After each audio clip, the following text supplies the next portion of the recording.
If you're not sure what equipment you should be buying, or you're feeling a little camera envy because some new models just got released with incredible specs, then hang with me because I'm going to show you my 3-point video production equipment selection system. I need a better name for this. This is a stupid name.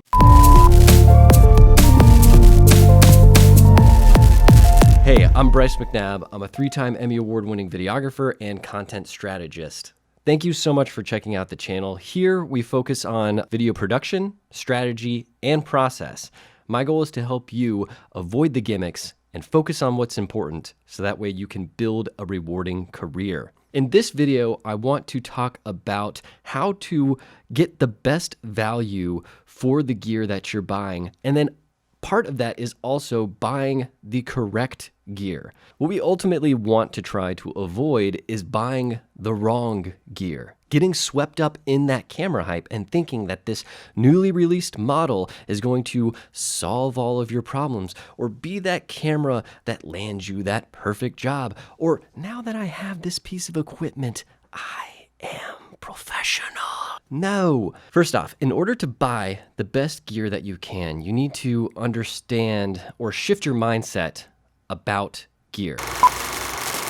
Your equipment is not a toy. You are a craftsman, and these are your set of tools in order for you to craft videos. And because they are tools and not toys, you should invest in them in order to help you do your job better.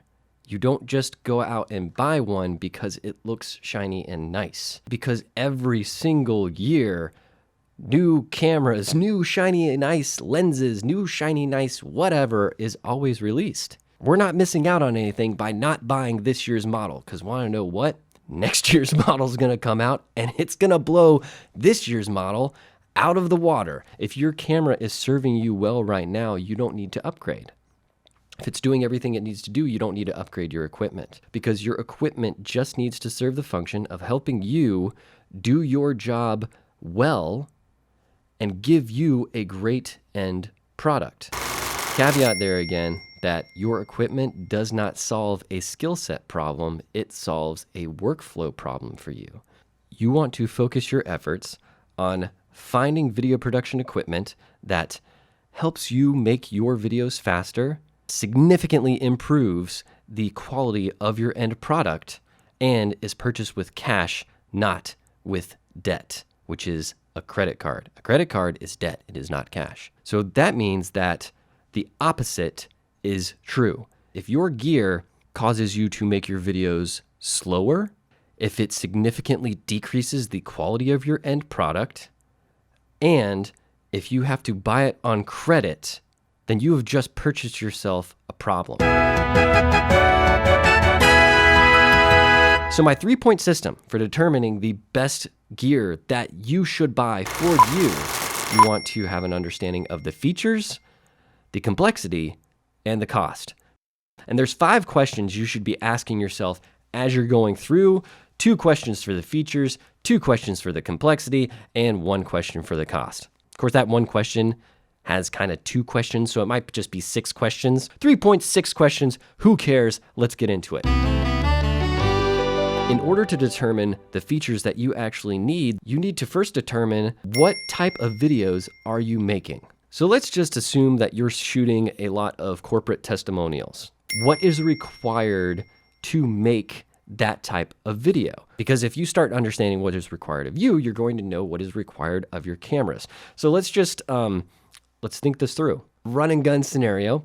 You need to get your shallow depth of field. It's got to be web optimized, and you're recording a bunch of interviews. There's more to that, but we're just going to get through this quickly. Okay, so run and gun scenario. Well, you have to consider size and weight constraints, right? You have to consider ergonomics. How quickly can that camera respond to what I need it to do? So function buttons and a bunch of buttons on your camera, physical buttons that you can touch, helps you get to what you need faster, so it saves you time. So that's a plus. So that's what I'll be looking for at that point. Size and weight constraints. I'm going to be looking for a lightweight system so I could achieve the mobility that I need to be able to run around all day. Third one, shallow depth of field. In my personal experience, I've found that any camera with a sensor size of 1 inch or greater, it's fairly easy to get a shallow depth of field, to get that separation between the subject and the background. Filming interviews, okay? So if I've got to film a bunch of different interviews, I'm going to be looking for a microphone input. Record time is going to be significantly important to me at this point. I'm definitely going to want a system that doesn't have a silly recording limit. And then web friendly. It doesn't make sense to shoot in a RAW format if I know that the ultimate endpoint for my video is the web.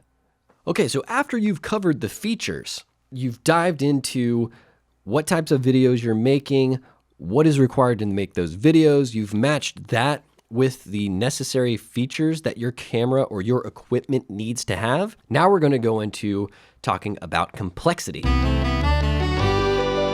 So I had a client one time ask for a recommendation on a camera to use, and I went ahead and recommended that they purchase a Panasonic GH4. Well, come to find out a couple months later that they were extremely frustrated by the GH4, and I was just kind of confused. I was like, but they explained to me the types of videos they wanted to make. They explained how they were going to go about doing them. The GH4 fit that perfectly. Why are they frustrated? They were mad because it was too complicated for them to figure out. So what you have to consider is, what is your current level of knowledge about this piece of equipment? And then second is, what is your level of determination to apply yourself to get over a learning curve? So after doing the first section, you're specializing down. You're trying to find a machine that does a very specific task and does it very well. The problem with that is, as tools get more advanced and more sophisticated, they also tend to get more complicated and more complex. So there's a learning curve tax. There's a significant learning curve that you have to get over in order to use that tool properly. Why I'm saying this is, if you're deciding between a camera that costs $1,000 that does what you need it to do, and a camera that costs $3,000 that does what you need it to do, but has all these other things that makes it better than the $1,000 camera, but your knowledge set is at $1,000 level, maybe you should stick with the $1,000 camera and not try to get up to the other one if you're not willing to put in the time and the effort and the energy necessary to get over that learning curve.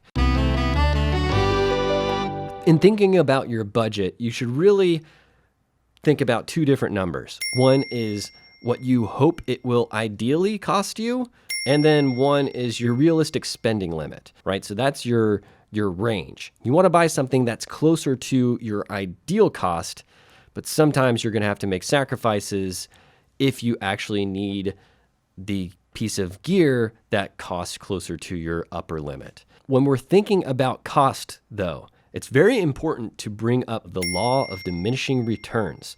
As things get more expensive, they grow exponentially in value as they increase in price. However, there's a tipping point when the price increase has less of a direct correlation to the value that you're gaining at that price increase. And even worse is, it can continue to get more and more expensive, but you actually see a diminished return on your investment. You're actually now overspending for something that's not nearly as valuable as the amount of money that you're putting into it. What I mean by that is the value difference between a $500 camera and a $1,000 camera is a significant amount of value versus, say, now you're in the $5,000 range, the $5,500 camera versus a $6,500 camera. You probably are getting an increase in value, but is it as significant of an increase in value as it was when it was on the lower scale? And that's because of the law of diminishing returns. As you're spending more money on things, you're getting less return on your investment. Am I getting the value I deserve from my money with this investment? Is the difference between purchasing this camera, which is within my budget range, versus this other camera, which is a little bit of a stretch? Is that a significant enough value difference for me to make that stretch? Or am I getting swept up in gear hype? So if you can apply this system, this 3-point system where you're considering the necessary features you need, the level of complexity that you can handle, and the amount of cost and value you're getting for your money, you're going to make much smarter decisions as you're buying gear. You're going to buy gear that gives you the most bang for buck, and you're going to be way more confident about the gear decisions you're making, which leads to less camera envy, less getting swept up into the hype, and eventually you'll just start ignoring all the product talk as a whole and just avoid these pitfalls within our industry. I hope you guys enjoyed this video and that this information was helpful for you. If it was, definitely share it with your friends and subscribe for more content in the future.